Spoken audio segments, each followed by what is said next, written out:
Ayan. Oops. Nakataklob ang mga yun eh. Hindi makikita po. Oh.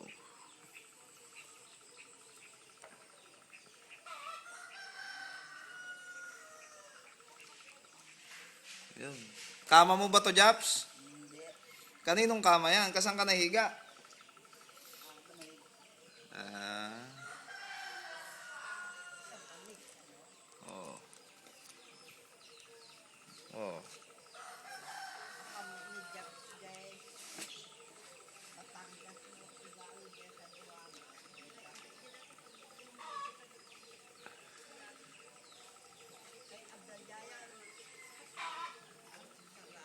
Hindi mo makikita eh.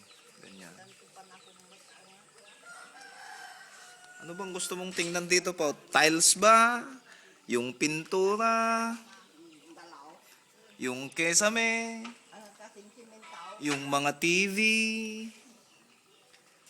Ayan.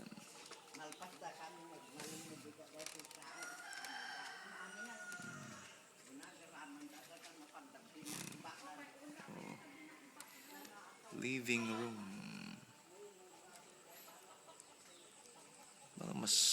Mas maganda yun, ano, kesa dyan. Pero mas gusto ko yung painting na yan kesa. Etong kitang-kita bayaw eh. Ay, bayaw. Bilas. Pag nasa labas kapag gabi, yan ang kitang-kita doon sa may kalsada. Pag nakabukas ang ilaw din eh, sa may kesame. Yan ang kitang-kita doon na painting. Okay na? Ayos na yan.